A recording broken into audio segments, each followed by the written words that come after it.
Cool for lots of things, education certainly, but also awareness. It stimulates their ability to communicate. It's that we even make theatre for babies. I don't know whether there are people making theatre for babies in Singapore yet, but certainly over here, shows for very, very young children.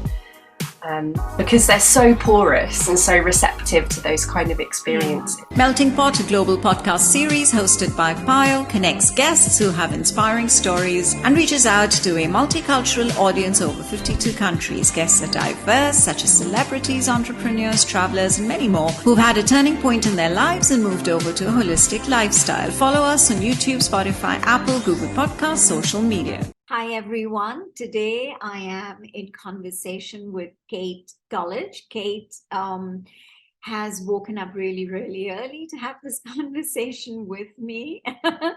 A very quick introduction. Kate is a UK-based theatre director. She specializes in new musicals and making work with and for young people. And she's also an associate artist of the Singapore Repertory Theatre. Thank you so much for joining me this morning, Kate. Thank you for having me. I guess it's nearly bedtime for you. Well, not quite, but getting there, yes.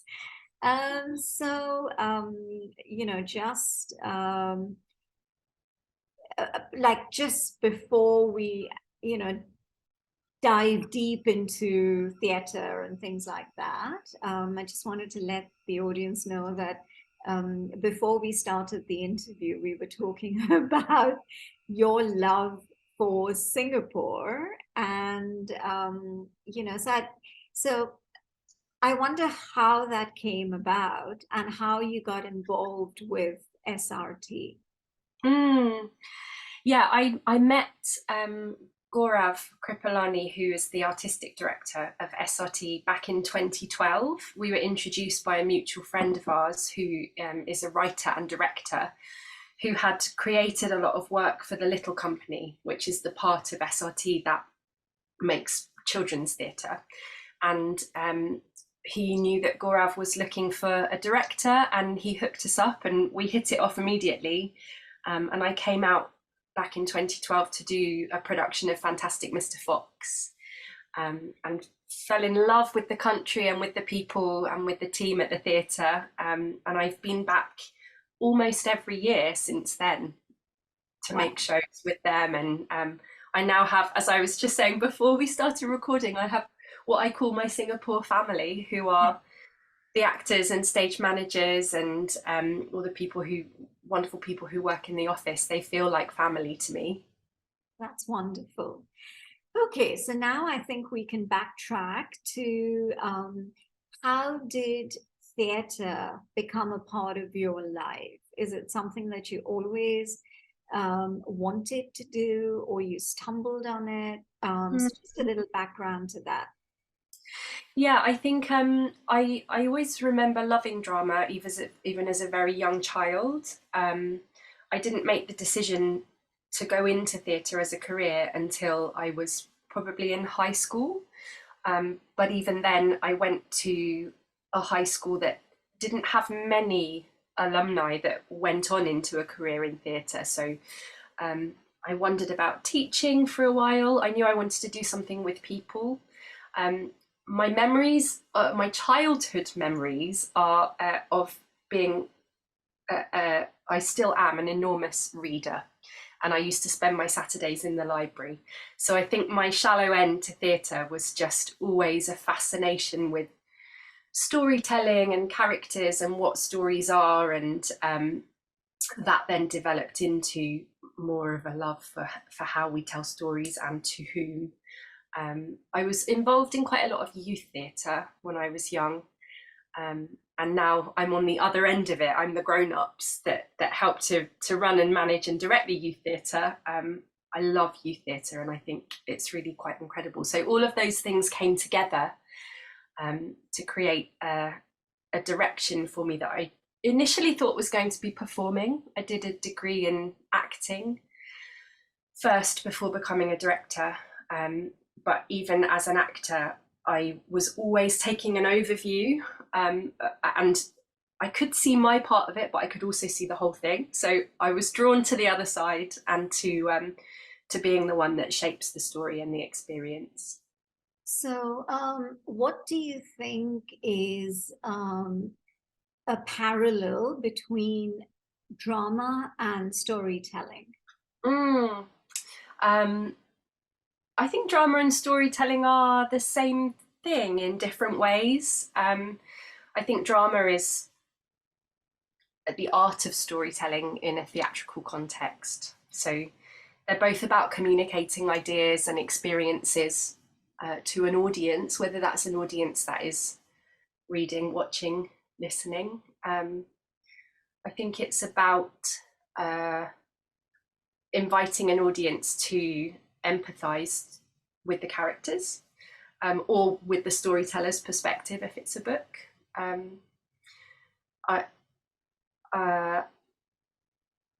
think they're parallel forms of creative expression.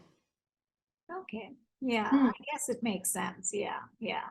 So earlier on, you mentioned that you were and you are very involved with youth theatre. So what what is the fascination with that? That's one. And two, what's the difference between youth theatre and adult theatre? Good question. Do you mean making theatre for children or with children? Which one should we do first? Your choice. Okay. We need to do both. We need to do both. And actually, I only raise that because I think this is a thing that I often find I'm talking about, because there is quite a clear distinction between the two, and both hugely worthwhile and wonderful experiences. I've got a son who is going to turn 6 tomorrow, and he has grown up coming to the shows that I make and that his dad also makes as a lighting designer.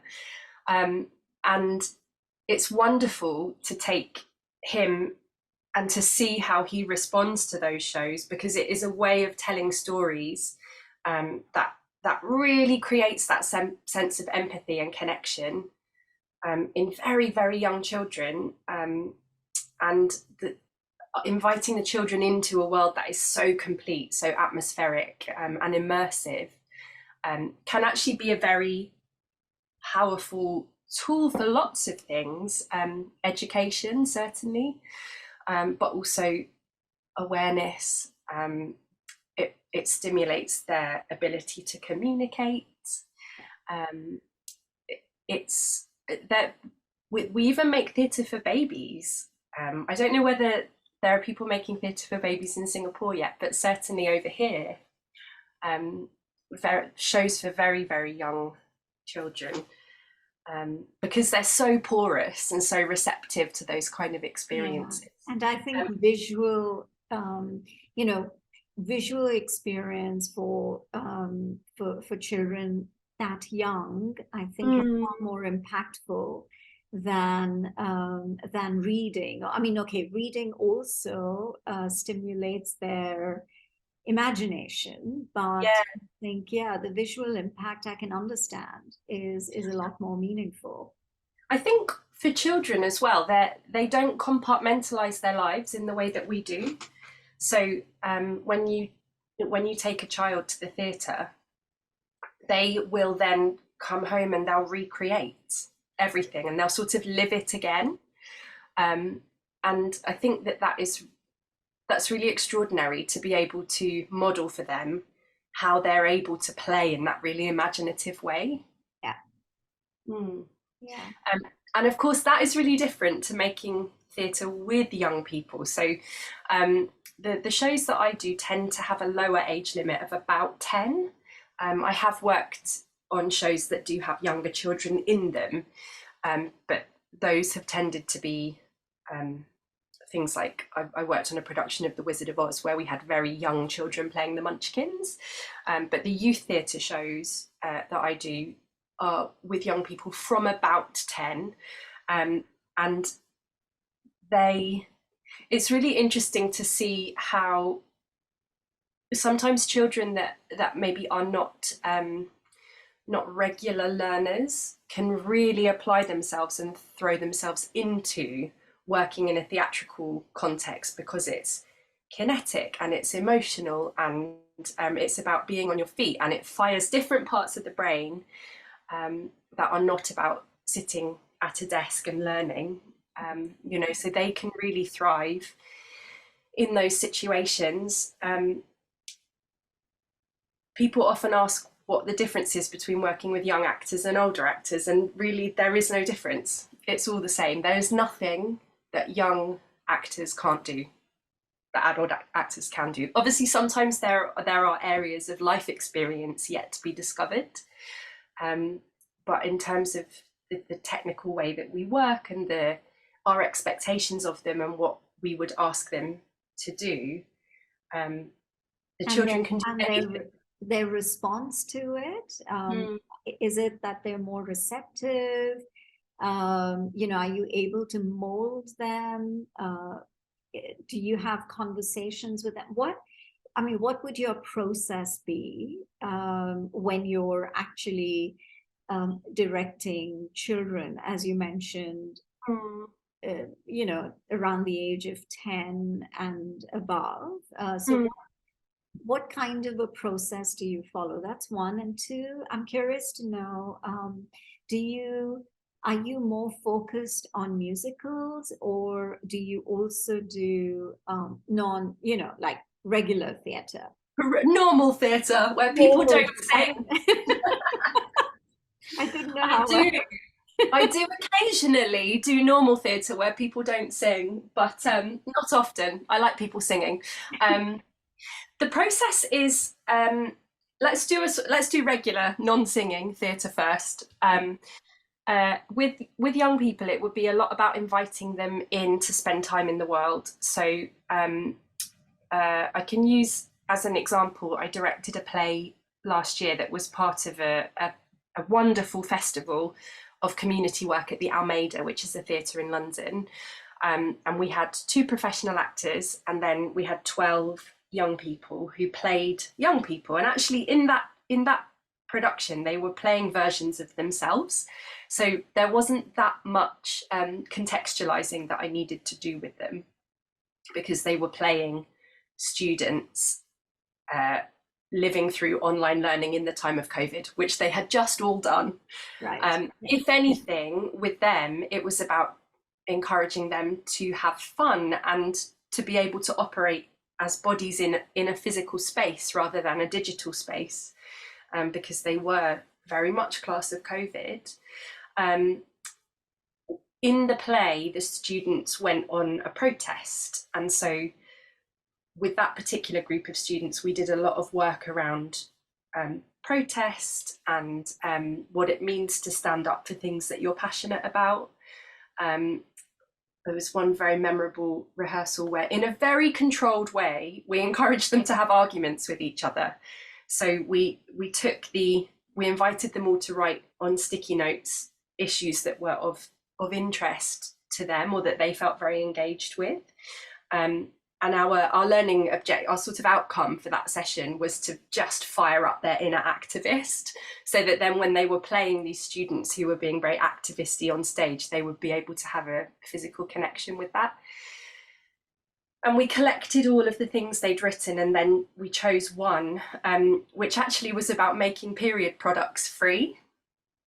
And we split the group in half, and we had a debate, and we debated for and against, and it got very, very heated, and we allowed them to swap sides because obviously everyone was very pro the idea of making period products free.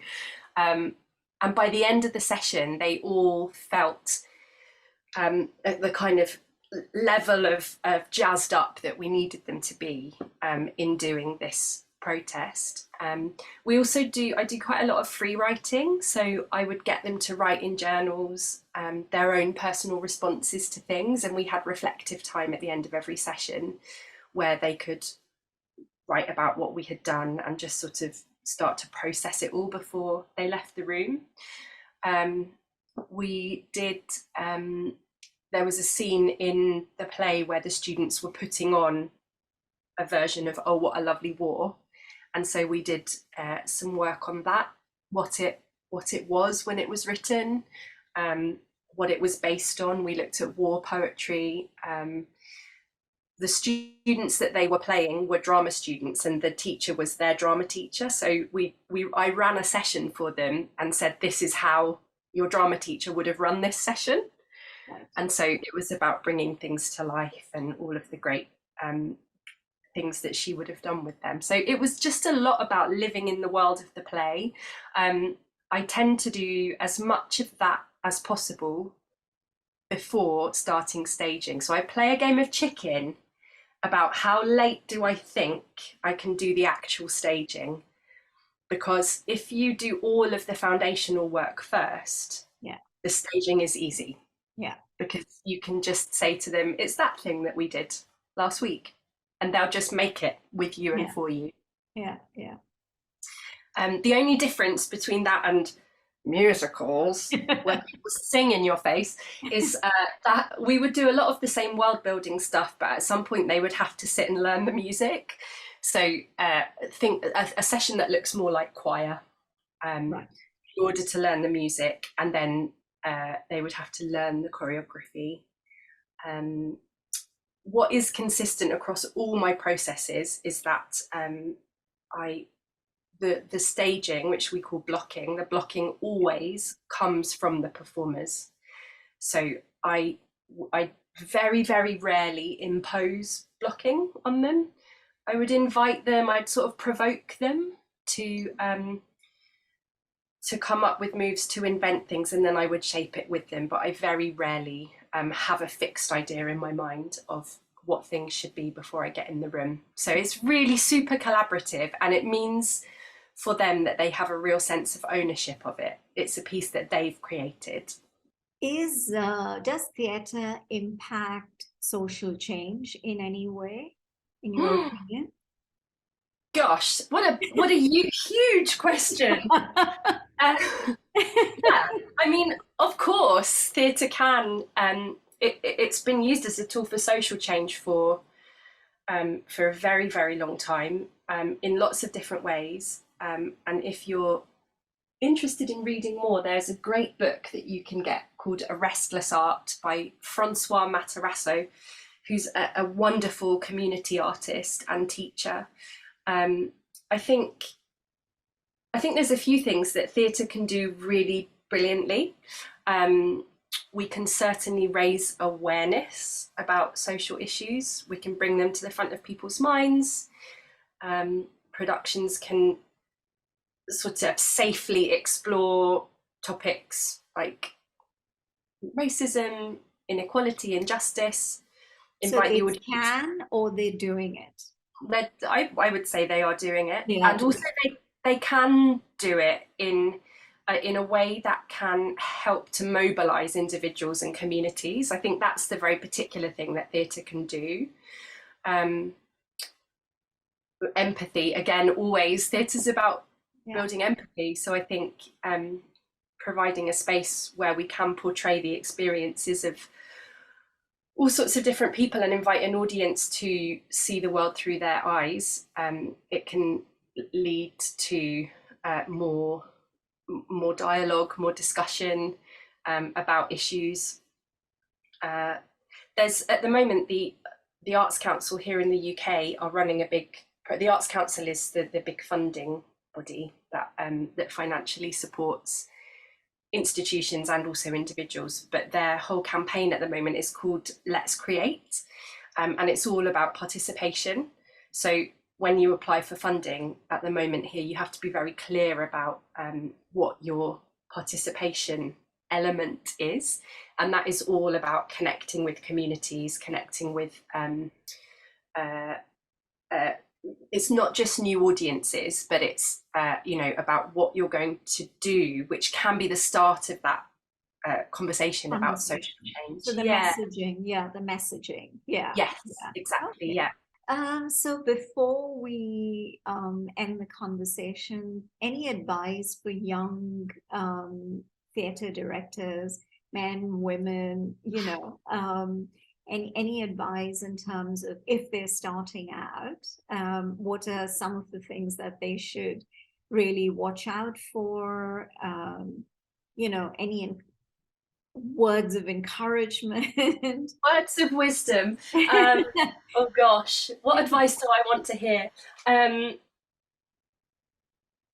What's the vision of the world you're trying to create? Is the question. And that can mean the world that we live in, or it can mean the world that you're making.